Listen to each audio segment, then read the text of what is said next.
আমি আপনাদের আমাদের যে আসন্ন সংগ্রাম, নির্বাচনকে আমরা রাজনৈতিক সংগ্রাম করি।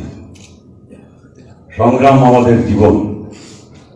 শ্রেণী সংগ্রাম, শ্রমিকের দাবি নিয়ে, কৃষকের দাবি নিয়ে সংগ্রাম, শ্রেণী সংগ্রাম, মধ্যবিত্ত শিক্ষক, কর্মচারী ইত্যাদি ইত্যাদি তারা যে লড়াই করেন সংগ্রাম, ছাত্র যুব তারা যখন লড়াই করে কাজের দাবিতে, কি শিক্ষার দাবিতে, শিক্ষা নীতি নিয়ে যখন করে সেও সংগ্রাম, যখন আদিবাসী মানুষ বা যারা তফসিলি জাতিভুক্ত মানুষ তারা যখন লড়াই করেন সামাজিক বৈষম্যের বিরুদ্ধে, দলিতরা যখন লড়াই করে সংগ্রাম, আমাদের দেশের মুসলমান থেকে আরম্ভ করে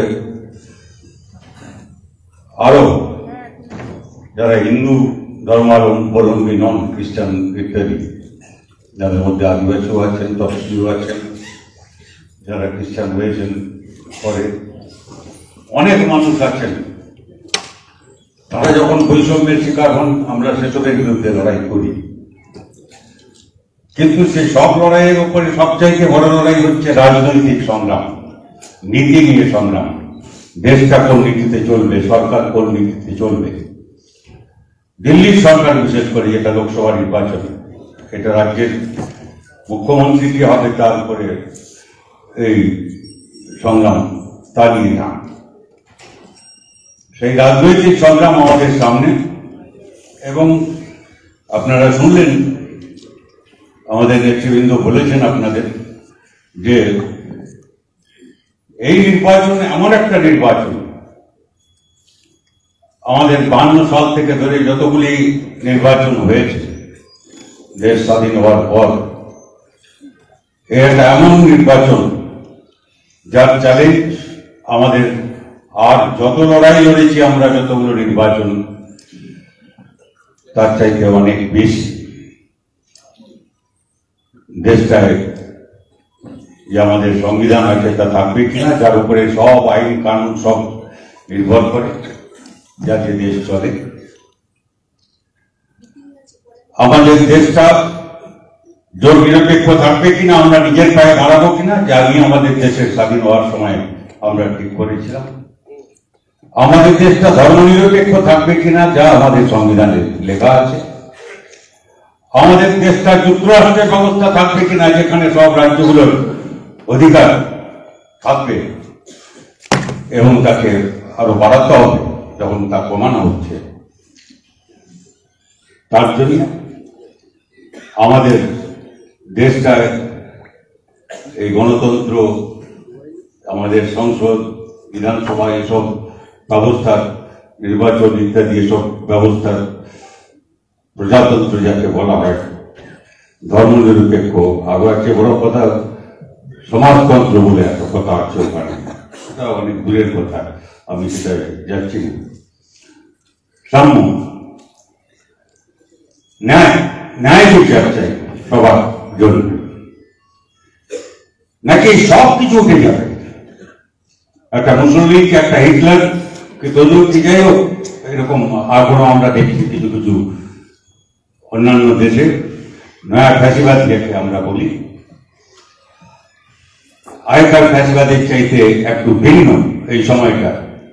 সেই বিশদ কথা এখানে আমার যাওয়া সম্ভব না, কিন্তু আমি খালি বলছি যে এরকম একটা রাষ্ট্রের চরিত্রটা বদলে যাবে স্বাধীনতার পর, 47 সালের পর, স্বাধীনতার পর, 52 সালের সংবিধানের পর, যা কিছু ভারতের মানুষ অর্জন করেছিলেন লড়াই করে, সেই সবগুলো জিনিস হাতছাড়া হয়ে যাবে।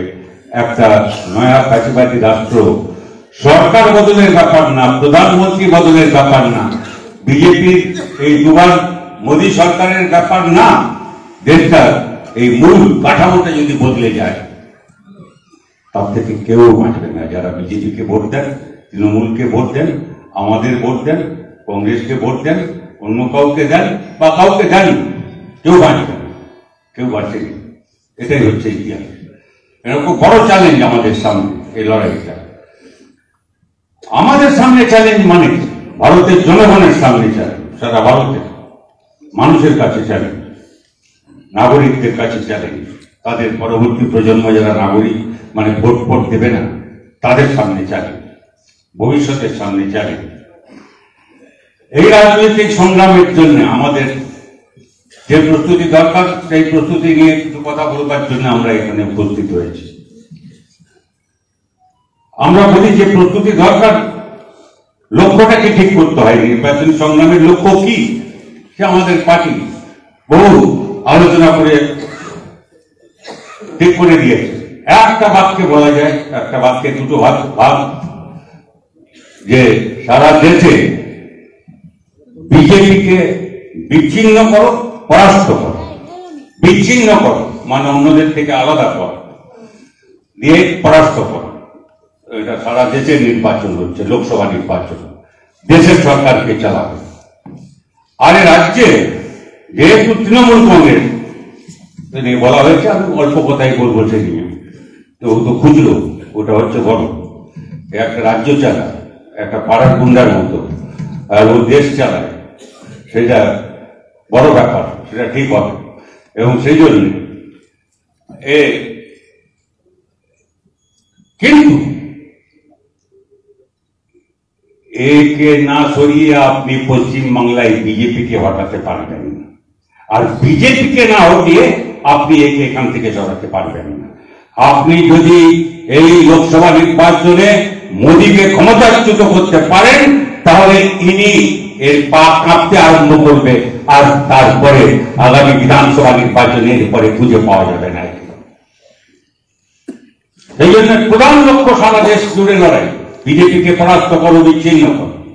আর পশ্চিমবাংলায় সেই কাজটা করতে গিয়ে কেরালায়ও আপনারা জানেন কি, যেখানে যেখানে সব রাজ্যে একরকম হবে না, সেটা আমাদের আগের থেকেই বোঝাপড়া সবার মধ্যে আছে। সেখানে বিজেপি তৃণমূল এই উভয়ের বিরুদ্ধে বাকি যে যা আছে, যে শক্তি, কংগ্রেস, আইএসএফ, বামফ্রন্টের বাইরে যে বাম আছে, সিপিআইএম, ওদের সঙ্গেও ওদের সঙ্গেও আমরা কথাবার্তা বলছি। যত শক্তি যে কেউ লড়াই করতে চায় তাদের একজোট করতে হবে বিজেপি আর তৃণমূলের বিরুদ্ধে। এই হচ্ছে আমাদের লক্ষ্য। এই লক্ষ্যটা মাথায় রাখতে হবে। কোথায় যেতে চাই না জেনে আপনি এখান থেকে বেরোলেন, তারপরে ডান দিকে যাবেন না বাম দিকে যাবেন ঠিক নেই, ওরকম করবেন না, তাহলে গাড়ি চাপা পড়ে যাবে। এই লক্ষ্যে পৌঁছবার জন্য চারটা হাতিয়ার আমরা বলি, চারটা না একটাই হাতিয়ার, কিন্তু ভাগ করে বলি। হাতিয়ার করলে তো আপনার তলোয়ার নিয়ে লড়তে চান তাহলে ঢাল লাগবে, এই ঢাল আছে নেই, তলোয়ার আছে, তো আপনি লড়তে পারবেন না। আপনি তলোয়ার চালাবেন, আর ও যদি চালায় তাহলে বাঁচবেন কি দিয়ে? ঢাল লাগবে, বর্ম লাগবে, আরো এখানে কাঁধে একটা বর্ষা লাগবে পুরোনো দিনে।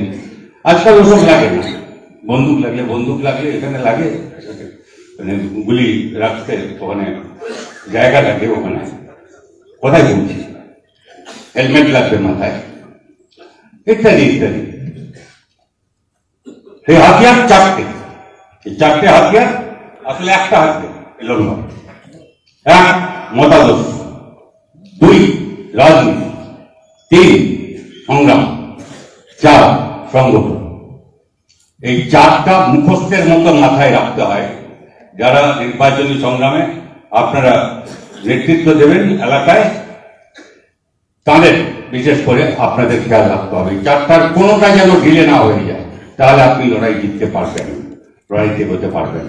আমরা লড়াই হারি কারণ এই চারটা যদি কোনোটা উপেক্ষিত হয় বা কোনোটা উপেক্ষিত বেশি পরে আরেকটা বাদ পড়ে যায় বা কোনোটাই হয়, তার জন্য এই 2011 সাল কি তার আগের থেকে হয়তো একটু সেই সময়ে আমাদের এখানে যে শক্তি ক্ষয় হয়েছে সেটাই হচ্ছে কারণ এই চারটা জায়গায় আমাদের দুর্বলতা। মতাদর্শ কি আমাদের, এটা আমরা বলতে দ্বিধা করি না। আমাদের মতাদর্শ হচ্ছে মার্ক্সবাদ লেনিনবাদ। এটা ভারতের জন্য না, সারা পৃথিবীর শ্রমজীবী মানুষের লড়াই, তার সামনে পথ ওইটা পথ। মার্ক্সবাদ লেনিনবাদ মানে মার্ক্স কি লিখিয়াছিলেন, এঙ্গেলস কি লিখেছিলেন, লেনিন কি লিখেছিলেন, এটা ধর্মগ্রন্থ নয় আমাদের কাছে, পুঁথি নয়। এটা হচ্ছে মানব মুক্তির পথ, যেটা বললেন আমাদের নেতৃবৃন্দ বলেছেন বৈজ্ঞানিক এবং যুক্তিবাদ, বিজ্ঞান যুক্তিবাদের উপরে প্রতিষ্ঠিত, এবং সেটা এক জায়গায় দাঁড়িয়ে নেই। বিজ্ঞান প্রত্যেক দিন বিকশিত হচ্ছে, নতুন নতুন জিনিস আমরা জানতে পারছি বিজ্ঞানে, যে জানতাম না। যে গ্রহ আছে বলে জানতাম না, সে গ্রহ আমরা এখন জানি। সৌরমণ্ডল বলে ছাড়া আরো কত আছে তা আমরা এখন জানতে পারি, কারণ ওই এরকম দূরবীক্ষণ যন্ত্র খুব শক্তিশালী, তা এখন আবিষ্কার হয়েছে। সুতরাং এই নয় মার্কসবাদ লেনিনবাদে মার্কস এঙ্গেলস লেনিন লিখেছেন, তারপরে যারা যারা এই লড়াই করেছেন, এই মানব মুক্তির জন্য লড়াই, একটা শ্রেণীহীন সমাজের জন্য লড়াই, তারা মার্কস এঙ্গেলস লেনিন স্টালিন মাও হোচিমিন চলে যান আপনি ফিদেল কাস্ত্রো চে গুয়েভারা পর্যন্ত, আর এখন যারা করছেন সারা বিভিন্ন দেশে লড়াই করছেন এইরকম কমিউনিস্ট পার্টি, আমাদের মতো যারা শ্রমিকদের পার্টি যারা, তারা লড়াই করছে। তার মতাদর্শ কি, সেটা মতাদর্শগত বোঝাপড়াটা শক্তিশালী হতে হবে। সেটা না বুঝে রাজনীতি করা যায়, 2 নম্বরটা করা যায়। রাজনীতিটা হচ্ছে মতাদর্শ প্রয়োগ। মার্কসবাদ লেনিনবাদ সারা বিশ্বের কমিউনিস্টদের জন্য, সব জায়গায় আমাদের পৃথিবীর যত কমিউনিস্ট পার্টি আছে, সেই প্রায় 81টা, তার মধ্যে 5-6 জন আছেন যারা যারা তাদের দেশে কমিউনিস্ট পার্টি সরকার চালায়, তাদের ধরে তারা সেখানে অবশ্য সদস্য ঠিক না, তারা অবজারভার যাদের বলে, যাই হোক পর্যবেক্ষক। এখন 81টা কমিউনিস্ট পার্টি আছে, ওরা মাঝে মাঝে বৈঠক করে সারা পৃথিবীর অবস্থা কি বোঝবার জন্য, পৃথিবীর অন্য জায়গার অভিজ্ঞতা শিখে নেওয়ার জন্য, মত পার্থক্য থাকলে বিতর্ক করবার জন্য, সমাধানের জন্য, রাস্তা খুলবার জন্য তারা বসে। দুনিয়া বলতে রাখো, আমরা একটাই পার্টি আছে, লাল ঝান্ডা কমিউনিস্ট পার্টি, যা পৃথিবীর সব জায়গায় আছে। আর একটা পার্টি আপনি পাবেন না যাদের এই একটা ঝান্ডা আছে, লাল ঝান্ডার কাছে হাতুড়ি নেই। এইটা হচ্ছে মতাদর্শ, কিন্তু প্রয়োগ হচ্ছে। আপনি বাংলার নির্বাচন হলে বাংলায় কিভাবে প্রয়োগ করবেন, পশ্চিমবঙ্গে দেশে নির্বাচন হলে আপনি সারা দেশের জন্য আপনি কি করবেন, কিভাবে? আর নির্বাচন তো একমাত্র ব্যাপার না আমাদের কাছে। রাজনীতি মানে দুটো জিনিস রাজনীতির মধ্যে, একটাকে বলি আমরা রণনীতি, ইংরেজিতে বলে স্ট্র্যাটেজি, মানে আমাদের দেশের মূল লক্ষ্য কি, আর একটা হচ্ছে ওই লক্ষ্যে পৌঁছবার কৌশল, রণকৌশল, ট্যাকটিক্স। রাজনীতির দুটো ভাগ, এই দুটো আয়ত্ত করতে হয়। কৌশল কি বললাম আমরা, বিজেপি তৃণমূল তার বিরোধী বাকি শক্তিকে পরাস্ত করতে হবে নির্বাচনের রাজনীতি। কিন্তু রণনীতি সেটা ভারতের প্রয়োগ, সেটা আমাদের আছে, আমাদের কর্মসূচি আছে, সে নিয়ে আমি খুব যেতে পারি না। আপনারা অনেকে কর্মসূচি পড়ে থাকবেন, যারা পড়েননি তারা পড়বেন, এখন ভোটের পরে পড়বেন। এখন কর্মসূচিতে ঢুকলে আপনি নির্বাচনের কর্মসূচির সঙ্গে গুলিয়ে ফেললে আবার মুশকিল হবে। এটা হচ্ছে মূল লক্ষ্য, বিপ্লব, বৈপ্লবিক পরিবর্তন চাই। এই সমাজ কাঠামোটাকে ভেঙে আমরা একটা বিকল্প সমাজ কাঠামো তৈরি করতে চাই, যেখানে শ্রমিক কৃষক বৈশ্বিক ভিত্তিতে, তার সঙ্গে মধ্য শ্রেণীগুলোকে একজোট করে, এমনকি যারা ছোটখাটো কলকারখানার মালিক পুঁজিপতি আছে ছোট মাঝারি, তাদের একজোট করে একটা মোর্চা করে তুলতে চাই। আর এই বৃহৎ বুর্জোয়া যারা ওই আদানি আম্বানিদের কোম্পানি গুনে গুনে আমি এখন 6টা বলতে পারি যারা দেশটা চালায়, সেরকম এদের ক্ষমতাচ্যুত করে, আর এদের পয়সায় যারা রাজনীতি করে তাদের ক্ষমতাচ্যুত করতে আমি বাকি মানুষের তাদের রাজত্ব কায়েম করতে চাই, এবং সেটা শান্তিপূর্ণভাবে করতে চাই। যদিও আমরা জানি আমরা শান্তি চাইলেও সেই শত্রুরা শান্তি চায় না, তারা বারবার শান্তির উপরে হিংসা নামিয়ে আনে। আর আমাদের এই কবচের অভিজ্ঞতায় আর আগের অভিজ্ঞতা, আমাদের পার্টির জন্মের পর থেকে এই পর্যন্ত অভিজ্ঞতায় এইসব অভিজ্ঞতা কি আমরা বুঝেছি। সেই জন্য আমি শান্তিপূর্ণভাবে এই পরিবর্তন চাই, একথা জেনে যে শত্রু শান্তি চায় না, আর সে যদি আক্রমণ করে তাহলে তাকে মোকাবিলার জন্য আমাকে প্রস্তুত থাকতে হবে। যাতে আমি প্রতিরোধ করতে চাই, আমি কাউকে আক্রমণ করতে চাই না, কিন্তু আমি যদি আক্রান্ত হই প্রতিরোধ করবার অধিকার আমার আছে। থাকতে হবে প্রস্তুত, যে কোনো পরিস্থিতির জন্য প্রস্তুত থাকতে হবে। একটা বিপ্লবী পার্টি হিসাবে কিসের জন্য লোক ছেড়ে আসে এই পার্টিতে, সব ছেড়ে ছুড়ে এখানে আসে কেন? ওই লক্ষ্যে পৌঁছবার জন্য। আর সেগুলো করে রাজনীতি মতাদর্শ বুঝে আপনি কিছু করতে পারবেন না যদি আপনার লড়াই না থাকে ময়দানে, সংগ্রাম। সেই সংগ্রাম এইটা এমন নয় যে রাস্তায় আপনার কার সঙ্গে ঝগড়া হলো, সে আপনাকে একটা চাঁটি দিল আর আপনার হাতে লাঠি থাকলে আপনি তাকে নিয়ে তাড়া করলেন, এরকম লড়াই না। এই সংগ্রাম হচ্ছে মুখোমুখি সংগ্রাম, শ্রেণী সংগ্রাম, সামাজিক বৈষম্যের বিরুদ্ধে সংগ্রাম। দুরকম বৈষম্য আমাদের সমাজে আছে, একটা হচ্ছে শ্রেণী বৈষম্য, গরিব খেটে খাওয়া লোক আর লুটে খাওয়া লোক, এই দুয়ের মধ্যে লড়াই। কিছু লোক লুটে খাচ্ছে আর এইরকম হয়ে যাচ্ছে। এইখানকার যেগুলো আছে এগুলো খুচরো, এই যে এখানে চোর বলে না কি, চোর ধরো জেলে ভরো, এটা কি দোকান আছে অনেকে লিখছে, ঠিক, এরা চোর। আর এরপরে উপরে যারা আছে ওরা ডাকাত, মোদিপতি, আদানি, আম্বানি, এইসব যে বিরাট কোম্পানি। এর যদি লক্ষ কোটি টাকার হলে কোটি কোটি হাজার কোটি লক্ষ কোটি টাকার ব্যাপার, তো পার্থক্য আছে। যাক, আমি এই ধরনের মধ্যে যাচ্ছি না, আমি খালি বলতে চাচ্ছি এ কথাই যে এই লড়াইটা সেজন্য, এটা খালি টাকার লড়াইতে আমরা পারবো না, কিন্তু মানুষ তারা যদি ঐক্যবদ্ধ হন তাহলে পারে। বাংলার অভিজ্ঞতায় আমাদের শিখিয়ে দিয়েছে, যারা আমার বয়সে আছেন, কাছাকাছি বয়সে আছেন, আমার চেয়ে বেশি বয়সে আছেন, তাদের সবার মনে আছে 70-এর দশক, মনে আছে কিরকম করে 67 সালে দুটো ফ্রন্ট হয়েছিল, পিইউএলএফ আর আল্লাহ করে লড়ছিল কংগ্রেস, বাংলা কংগ্রেস, ওইদিকে ছিল ইউএলএফ আর পিইউএলএফ।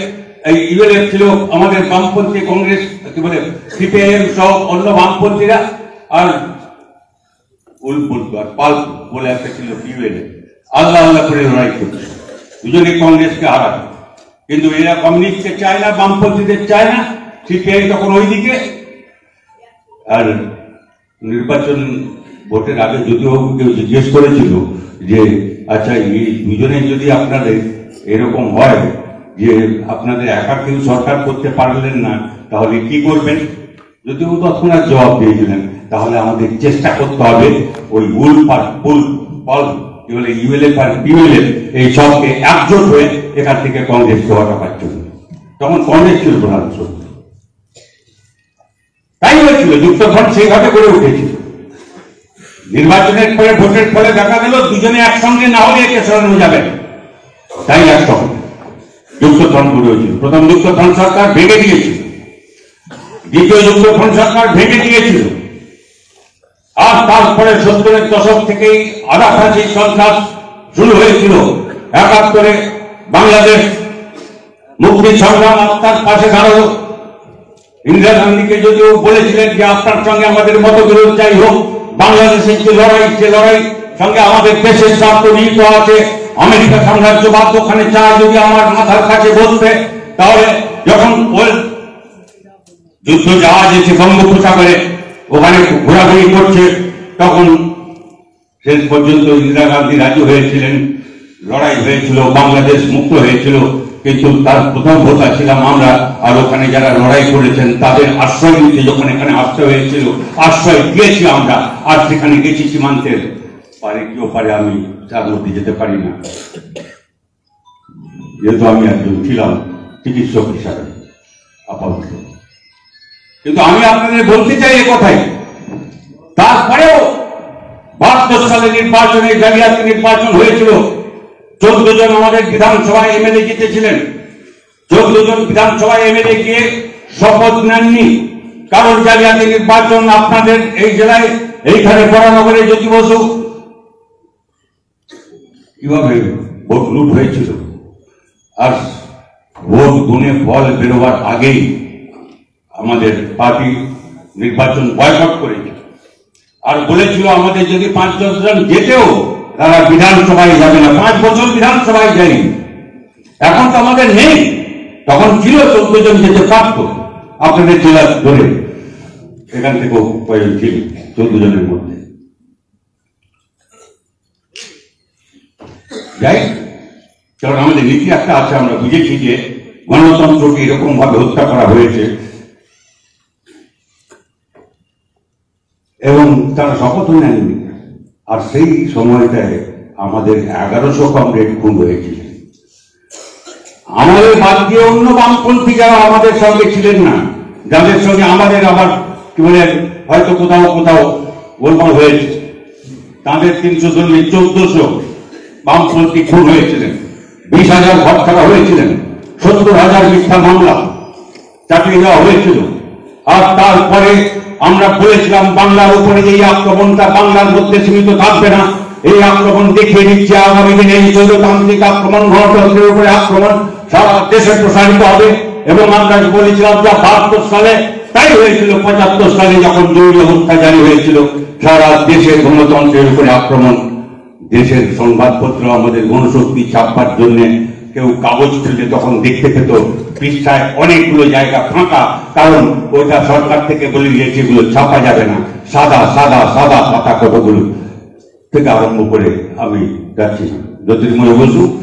আমি আপনাদের যারা তখনকার লোক তারা খেয়াল রাখবেন, আমাদের পার্টির নেতা ছিলেন লোকসভায়, ওকে গ্রেফতার করে ওকে রাত্রে শুয়ে রেখেছিল, উপরে বিরাট একটা হাই পাওয়ার বাল্ব দিয়ে আসলে ঘুমোতে না পারে। অনেক কথায় আমি যাচ্ছি, কিন্তু জরুরি অবস্থা যা হয়েছিল সেসব দিন আমরা দেখেছি। আর তারপরে সেই জরুরি অবস্থার বিরুদ্ধে ভেতরে ভেতরে ধোঁয়া উঠছিল, আর সেই তার থেকেই সেই ধোঁয়া এক সময় আগুনের মতো জ্বলে উঠতে যাচ্ছিল। আমরা সবটা হয়তো বুঝতে পারিনি, কিন্তু একথা ঠিক যে তখন এখানে আমরা ঠান্ডা ঠান্ডা ছেড়ে জয়প্রকাশ নারায়ণ এসেছিলেন জনতা পার্টি,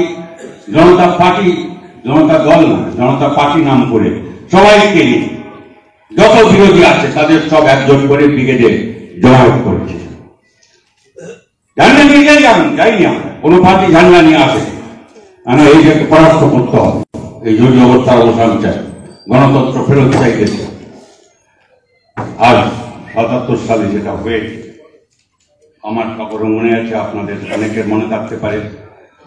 আমি আপনাদের নিশ্চিত করে বলতে পারি যে এই জরুরি অবস্থায় ভোট ঠোক্ত হলো, কি বলে, আমি এখানে মেদিনীপুরে যেখান থেকে আমি লোকসভা এলাকার মধ্যে ভোটার, সেখানে জনতা পার্টির প্রার্থী ছিলেন, উনি এলেন আমার কাছে বলতে যে আমাদের পার্টির তো লোকজন নেই, নতুন পার্টি তৈরি হয়েছে এই কদিনের মধ্যে, তো আপনাদের কিছু যদি করেন আপনারা সাহায্য লাগবে। আমি বললাম না, আমি আপনার পার্টির লোক খুঁজে দিচ্ছি একজন। কংগ্রেস পার্টির যারা বিরক্ত হয়েছিলেন তাদের খুঁজে আমরা জনতা পার্টি তৈরি করলাম, আর তাই তারা জনতা হবে। প্রফুল্ল চন্দ্র সেন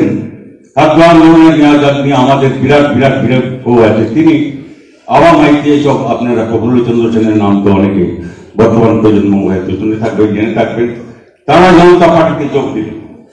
আর আরো এখানে কংগ্রেস। আর তার পরের বছর বামফ্রন্ট সরকার হলো এখানে 78 সালে, যেটা 34 বছর ছিল। কেউ কি তখন ভেবেছিলেন, আমার বয়সে যারা আছেন তখন যারা নেতা ছিলেন, তারা কি কেউ ভেবেছিলেন যে 77 সালে যখন ফল বেরোচ্ছে তখন ইন্দিরা গান্ধী হারবেন? না, কেউ হারবেন। কি ভেবেছিলেন 78 সালে বামফ্রন্ট সরকার একক সংখ্যাগরিষ্ঠতা নিয়ে জনতা পার্টিকে 52 ভাগ সিট আমরা ছেড়ে দিতে রাজি ছিলাম? কেউ ভেবেছিল যে ওরা আল্লাহ করে হারলো, কিন্তু কংগ্রেস পর্যদস্ত হলো, কিন্তু আমরা একক শক্তিতে সংখ্যাগরিষ্ঠতা অর্জন করলাম বামফ্রন্ট, তারপরে সেটা 34 বছর দিকে থাকবে? কেউ ভেবেছিল? ইতিহাস মানুষ তৈরি করে, মনে রাখবে। আপনি যদি আমাদের যদি বলেন বা সেই প্রজন্মের নেতৃত্ব কেউ আগে থেকে ভেবেছিলেন যে এরকম ইন্দিরা গান্ধী হারবেন, এরকম হারবেন, কি বলে ওই ওর ছেলে একজন ছিলেন সঞ্জয় গান্ধী, তার লোকের বিরাট কোপ ছিল, যাই হোক, সঞ্জয় গান্ধী হারবেন, কংগ্রেস হেরে যাবে, একটা অকংগ্রেসী সরকার হবে 47 সালের পর, এই প্রথম একটা অকংগ্রেসী সরকার দেশে হবে, এসব কি কেউ ভেবেছিল না? এখানে বামফ্রন্ট সরকার হবে, যুক্তফ্রন্ট নয়, এটা বামফ্রন্ট সরকার, এই বামফ্রন্ট সরকার এখানে হবে, আর সেই 34 বছর থাকবে। এই ইতিহাস মানুষ তৈরি করেছে। আমি আপনাদের এত কথা বলছি এই জন্য যে মানুষ যে ইতিহাস তৈরি করেছেন, মার্ক্সবাদ লেনিনবাদ, মার্ক্স কোথায় শিখেছিলেন, শেষ বিচারে যদিও বারবার বলতেন যে শেষ বিচারে মানুষই ইতিহাস তৈরি করে। মানুষ যা চান তা হয়তো হয় না সবসময়, ঠিক গত কয়েকটা নির্বাচনে আমাদের অভিজ্ঞতা আছে। আপনি যা ভাবছেন, যা মনে হচ্ছে তা হচ্ছে না, তা হতে পারে, কিন্তু শেষমেশ মানুষ তো যে পরিস্থিতি পেয়েছেন তার মধ্যেই তাকে ঠিক করতে হয় কি করে ইতিহাস তৈরি করবে।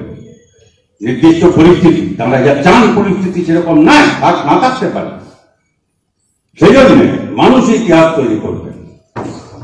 এত কত বলার মানে হচ্ছে এই সেই মানুষ মানুষ মানুষ। আমার কয়েকজন এরা বলেছেন মানুষ, সেই মানুষের সঙ্গে আমাদের সম্পর্ক হচ্ছে খুব গুরুত্বপূর্ণ ব্যাপার।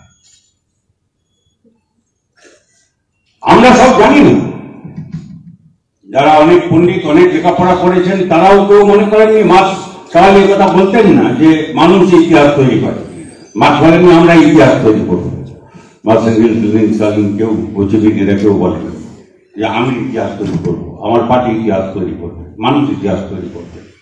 সেই মানুষের সঙ্গে নিবিড় সম্পর্ক চাই আমাদের নেই। আপনারা এখানে নেতৃবৃন্দ বলেছেন, এখানকার নেতৃত্ব করেছেন, যারা দেখেন এখানকার তারা বলেছেন যে না আমরা মানুষের সঙ্গে সেই নিবিড় সম্পর্ক গড়ে তুলতে এখনো পারিনি, কিছু হয়তো ফেলে থাকবো। অনেক অনেক মানুষের কাছে আমাদের পৌঁছতে হবে আমাদের মতাদর্শ নিয়ে, আমাদের রাজনীতি নিয়ে। এই নির্বাচনী সংগ্রামকে কেন্দ্র করে সংগ্রাম গড়ে তোলার জন্য একটা সন্দেশখালী না, এরকম শত শত সন্দেশখালী পশ্চিমবাংলায় হয়েছে। আর যেরকম সন্দেশখালীতে আমাদের উপরে নির্ভর করে সেখানে মানুষের মধ্যে বিদ্রোহ ঘটনা হয়েছে তা না, আমরা গেছি, আমাদের সমস্ত শক্তি নিয়ে দাঁড়িয়েছি। আমাদের সেখানে যাওয়ার অধিকার ছিল না প্রায় 2011 সাল থেকে কার্যত নিরাপত্তা সরকার ওখানে ঢুকতে পারতেন না। আমি তো বিরোধী দলের নেতা ছিলাম, আমার খেয়াল আছে যে সন্দেশখালীতে কি হচ্ছিল তখন, আর কত সন্দেশখালী হয়েছে সে এখনো আমরা জানি। আপনাদের এই এলাকার কিছু সন্দেশখালী দুটো টুকরো থাকতে পারে, কোথাও কোথাও কোনো একটা এলাকায় আপনি ঢুকতে পারছেন না, কাজ করতে পারছেন না, এরকম দু চার জায়গায় থাকতেই পারে। কিন্তু যে মানুষের কাছে আমাকে নিয়ে যেতে হবে এইগুলো মতাদর্শ, রাজনীতি, সংগ্রাম, সংগঠন, সংগ্রাম তাদের নিয়ে গড়ে তুলতে হবে, তাহলে জানতে হবে। কথায় বলে পড়াশোনা করে, আর আমার একটা পদভ্যাস আছে, আমি সবসময় বলি ওই কথাটা পড়াশোনা মনে রাখবেন। শুনতে হয় আর পড়তে হয়, না শুনে পড়ে আপনি কিছু করতে পারবেন। অনেক বই রাত থেকে থেকে আপনি পড়তে পারেন, মার্ক্সবাদ লেনিনবাদ, বর্তমান ইতিহাস, দুনিয়ার কে কি লিখছে, অনেক গাদা গাদা আপনি পড়তে পারেন, কিছু তাতে হবে না। শেখাটা অর্ধেক থেকে যাবে কি পুরোটা কি অর্ধেকের কমই হয়ে যাবে। বাকিটা শুনতে হয়, শুনতে হয় মানুষের কাছ থেকে, মানুষের মন পেতে হবে। সহজ ব্যাপার না। ঘর সংসার যারা আপনারা করেছেন তাদের কিরকম কে মন পেয়েছেন আমি ঠিক জানি না, কি সবার মন সব একরকম আছে কিনা এক জায়গায় তা ঠিক জানি না। আর এত মানুষের মন পাওয়া হচ্ছে কঠিন ব্যাপার। মন থেকে হলে তাদের বিশ্বাস অর্জন করতে হবে। আমি যখন এখানে আসছিলাম তখন আমি ডান দিকটা কি বাম দিকটা কি এইসব জিজ্ঞেস করতে করতে আসি, সপ্তর ফুটি আর কি জানি না। আমি বুঝি যে ডান দিকে যারা থাকেন আর বাম দিকে যারা থাকেন রাস্তার এখানে তার মধ্যে কিছু একটা ব্যাপার আছে, লোকের গঠন ইত্যাদি ইত্যাদি, তারা কোথেকে এসেছেন, কি কাজ করেন, কি ব্যাপার, কোথায় শান্তি অপেক্ষাকৃত, কোথায় শান্তি নেই, কোথায় অশান্তি ইত্যাদি ইত্যাদি এইসব। কিন্তু আমাদের কাছে ডান দিক বাম দিক মানে রাস্তার ডান দিক বাম দিক না, আমাদের কাছে বাম হচ্ছে একটা কোনটা রাজনৈতিক লড়াই, সেটা আলাদা। কিন্তু এই মানুষ কি ভাবে, ওই মানুষ কি ভাবে, ওই পাড়া কি ভাবে, হিন্দুরা কি ভাবে, মুসলমানরা কি ভাবে, তফসিলি জাতি যদি থাকেন কি ভাবে, মেয়েরা কি ভাবছেন, মহিলারা কি ভাবছেন। আমার মতো গৌপালাকে লোক গিয়ে বলে জিজ্ঞেস করে মহিলারা কি ভাবছেন, একটা কথা কেউ বলবে না। মহিলাদের কাছে মহিলাদের যেতে হবে।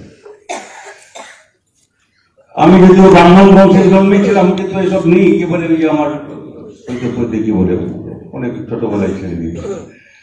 তোমার বাবা আমাকে জিজ্ঞেস করছিলেন যে মারা গেলে শ্রাদ্ধ কে দেবে, আমি বললাম শ্রাদ্ধতে আমার বিশ্বাস নেই, মারা গেলে তারপরে কে কি করবে শ্রাদ্ধ দিয়ে। খুবই আহত হয়েছিলেন, কিন্তু পরে উনি বুঝেছিলেন। যাই হোক, আমি সে কথায় যাচ্ছি না। আমি বলছি যে আমি গিয়ে যদি কি বলে একটা মুসলমান পাড়ায় গিয়ে যদি কিছু এসব বলতে আরম্ভ করি, তাতে যা হবে একজন মুসলমান কমপ্লিট যদি ওর ভাষায় কথা বলতে পারে। ওপাশ থেকে বাংলা থেকে নমশূদ্র হয়ে কেউ এসছেন, নমশূদ্র সম্প্রদায়ের অনেকে এসছেন, তারা কি ভাবছেন? কেনই তো তারা বিজেপির দিকে যাবেন? দেশভাগ ওসব কথা, ওখান থেকে চলে আসা সেসব কথা নিশ্চয়ই তাদের অতীতে আছে, কিন্তু নতুন প্রজন্ম আছে। বুঝতে হবে তো আমাদের, মানুষের সঙ্গে খোলামেলা কথা বলতে হবে, জানতে হবে। এছাড়া না শুনে কেউ কিছু হয় না। রবি ঠাকুরের নামে আছে, তারপরে আরো অনেকে পৃথিবীতে ওই লিখেছে, ওই যে মাঝির গল্প, নদী পেরোতে হলে কি বলে আপনার বাবু এসে পড়লেন, বিরাট বিদ্যান দিগ্গজ, লেখাপড়া করে নৌকোয় বসলেন, নৌকো মাঝি নিয়ে যাবে ওপারে, আর তারপরে বাবুকে একের পর এক প্রশ্ন করছে। আমি তো বললাম মানুষকে কাছে যেতে, আর আপনি ভাবলেন মানুষের কাছে গিয়ে ওকে একে একে প্রশ্ন করেন, তা না। তুই কি জানিস কেন চন্দ্র ওঠে, সূর্য ওঠে? ও বলছে ওসব আমি শুনেছি জানি, কিন্তু এসব আমি কি ব্যাপার জানি না। ও তারপরে তার জীবনের চারণা মাটি। আবার একটা জিজ্ঞেস করছে কি বিরাট বিদ্যান্ত, বলছে 8 আনা মাটি। তারপরে আবার একটা বলছে, যখন বলছে 12 আনা তো জীবনের মাটি, মাঝিকে বলছেন বাবু। আর এমন সময় নৌকো একটু তলবল করতে আরম্ভ করেছে, কারণ বাতাস বইতে আরম্ভ করেছে আর ঢেউ উঠতে আরম্ভ করেছে, টালমাটাল হতে হবে। এদিকে যাচ্ছে, মাঝি বাবুকে জিজ্ঞেস করেছিল, বাবু তুমি সাঁতার জানো তো? বাবু বলছে না, তা তো জানি না। তখন বলল, আমার তো জীবনটা 12 আনার মাটি, কিন্তু আপনার জীবনটা 16 আনাই মাটি। সাঁতরাতে জানে না, আর বাকি সব জানে। আমাদের সেরকম একটা চ্যালেঞ্জ নিয়ে যেতে হবে মানুষের কাছে, বিদ্যাপড়া করবার জন্য না, শিখবার জন্য। এমন কোন মানুষ এখানে নেই, পৃথিবীতে নেই, যে খালি নিজে পড়ে শিখেছে, বাকি বেশিটা শিখে শুনে শুনে, মানুষের কাছ থেকে শুনে। এবং সেটা যদি অন্তরের কথা হয়, আন্তরিক হতে হয়। অন্তত আন্তরিক তো নাটক করে না আন্তরিক হওয়া যায় না, অনেকে নাটক করে আন্তরিক হতে পারে। যেরকম আমাদের মুখ্যমন্ত্রী গিয়ে কারো একটু নাক মুছিয়ে দিলেন ওখানে, তার সঙ্গে দুতাল নেচে দিলেন একটু কিছু। একটা মিটিংয়ে আমার খেয়াল আছে, যেমন আমি বিরোধী দলের নেতা, তখন একটা হনুমানপুর থেকে এলো, তখন উনি মঞ্চ করতে আরম্ভ করলেন। মাথায় নার্ভাস হয়ে গিয়ে বোধহয় কিছু মন্ত্র কি জানেন না, না ওরকম তো নয়। ভালো মানে সত্যি আন্তরিকভাবে ভালোবাসা। এছাড়া কমিউনিস্ট হয় না, কমিউনিস্ট পার্টি হয় না, এই লড়াই যায়। বাচ্চা যখন মা মা করে বাচ্চা বেলায়, ওই কিন্ডারগার্টেন থেকে ওকে শিখে আনে নাকি, মা মা বলবে, শুনে শুনে শিখে। এটা গরম, এটা হাত দিস না। আমি জানি না আপনাদের কি বলে, হু হু বলে, এটা গরম মানে এটা হাত দিস না। ওই শুনে অভিজ্ঞতা থেকে শিখে। তেমনি আমাদের শুনে শিখতে হয়। এখনকার পরিস্থিতি কি, মানুষ কি ভাবছেন, যদি না জানতে পারি এ লড়াই করতে পারবে। তার মানে আমরা কিছু বলবো, হ্যাঁ আমরা বলবো, কিছু কথা আছে আমাদের বলতে হবে, শুনে বলতে হবে, না শুনে বিনয়ের সঙ্গে, নম্রতার সঙ্গে। পাঠ পড়াচ্ছি ওই বাবু আর নাবিক কি বলে মাঝির মতো, ওরকম বলতে হবে। যে কথা আমাদের নেতৃবৃন্দ বলেছে, আমি হয়তো 2-1 কথা তার সঙ্গে যোগ করতে পারি, এখন বিরাট কিছু না। বিজেপির সঙ্গে লড়াইটা হচ্ছে মতাদর্শের লড়াই। আমি আপনাদের বলতে চাই, খালি গায়ের জোরের লড়াই। তৃণমূল ওই কি বলে শাহজাহান আর কি, এইসব লোকগুলোর নাম, আমার এইসব লোকগুলোদের নাম মনে রাখতে হলে, বাকি যাদের লেখাপড়া শিখেছি, যাদের মহাপুরুষ, তাদের নামই ভুলে যাবো। এতগুলো সব আছে, আর কত জায়গায় আছে এইসব। তো কাজে আমি আপনাকে বলছি যে মানুষের সঙ্গে যখন আমাদের একটা বিচ্ছিন্নতা তৈরি হয় তখন প্রতিরোধ গড়ে তোলা যাবে না। একটা যখন মানুষের মধ্যে প্রতিরোধের চেষ্টা, ওখানে কি বিরাট বাহাদুরি আমাদের আছে মনে হয়। আমি যা জানি তাই বলছি। আমি এই জেলার দেখেছি কিছুদিন, এই জেলার কাজের সঙ্গে কিছুদিন যুক্ত ছিলাম, যেমন কি বলে রাজ্য সম্পাদক ছিলাম, বিরোধী দলের নেতা হিসাবে যেখানে কিছু ঘটনা ঘটেছি, কিছু গেছি ওখানে সেখানকার নেতৃত্বকে নিয়ে। তার থেকে আমি বলছি যে একটা ঘটনা, একটা সময় জল গরম করতে করতে করতে করতে যদি 100 ডিগ্রি হয় টেম্পারেচার বিজ্ঞান অনুসারে, তবে ফুটতে আরম্ভ, তার আগেও ফুটবে না, একটু মধুমার মতো বাষ্প উঠতে পারে বড় জোর, এর বেশি কিছু হবে না। জল যখন ফোটে তখন মানুষ স্বতঃস্ফূর্ত হবে, প্রতিবাদ করতে আরম্ভ করে, প্রতিরোধ করতে আরম্ভ করে। আমাদের কংগ্রেসের নেতা নেত্রীদের ওখানে লুকিয়ে যেতে হয়েছে, মানুষের সঙ্গে কথা বলতে হয়েছে, তাদের সাহস যোগাতে হয়েছে, কিন্তু মানুষ খুঁজছিলেন আর খুঁজছিলেন।